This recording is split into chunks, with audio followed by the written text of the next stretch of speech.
मित्रांनो, channel subscribe करून बेलवर click करा, जेणेकरून नवनवीन व्हिडिओचे नोटिफिकेशन येत राहील। तेही कसं लगेच।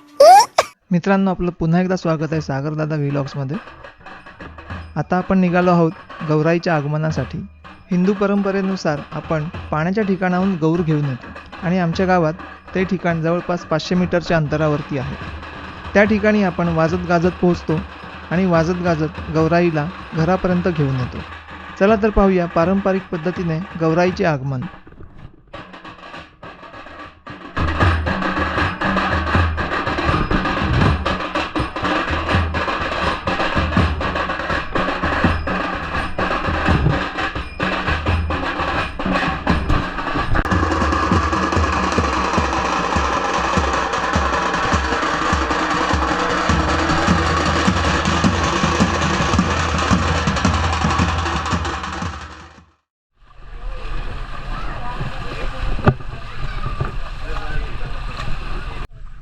मित्रांनो, आता आपण आलोय माळावरती गौरी आणायसाठी आलेलो आहोत आणि आता गौरींचं पूजन होईल तिथे आणि आपण नंतर पुन्हा घराकडे जाऊया। पण आता तिथेच पुढे जिथे गणपती विसर्जन केलं जातं त्या ठिकाणी चाललोय, जरा बघतो। बोलतात की तिथे पाणी कमी आहे, JCB वगैरे आणायचं आहे, काय माहिती नाही काय कार्यक्रम आहे, बघूया, फेरी मारून येतो। पाणी आहे तसं बऱ्यापैकी। ते गणपती विसर्जन झालेलं आहे काल 1.5 दिवसाचं। काल विसर्जन झालं आणि आज मूर्ती विरघळून गेली। हेच POP असती तर काय 2 दिवस अजून राहिली असती। याचं इकडे काहीतरी संशोधन चालू आहे झाडांवरती। आरतीला सुरुवात होते आहे। वार्ता विघ्नाची पूर्वी प्रेम कृपा जयाची सर्वांगी सुंदर विजयपुराची कंठी सखे माळ मुक्ता जय देव जय देव तमेव विद्याधर्म तमेव तमेव सर्वं मम देव काय नवाचा मनुष्य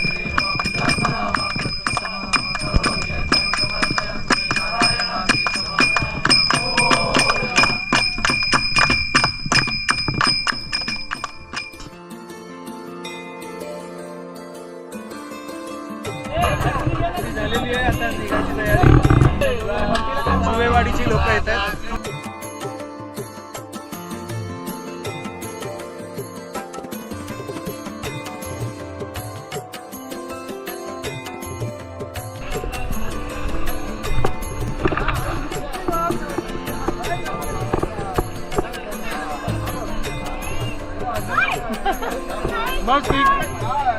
ये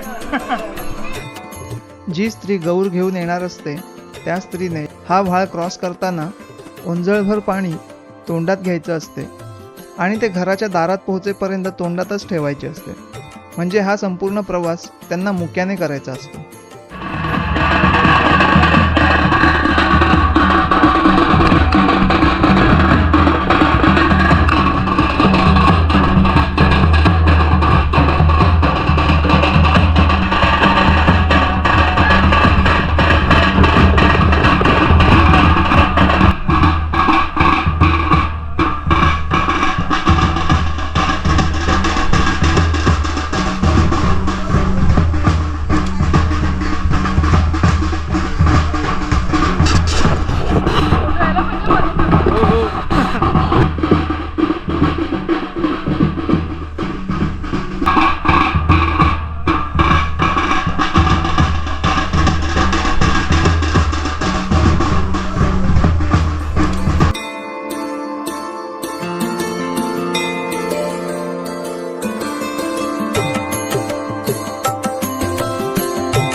गौराई आलेली आहे, थोड्या वेळाने आता नेसवली जाईल.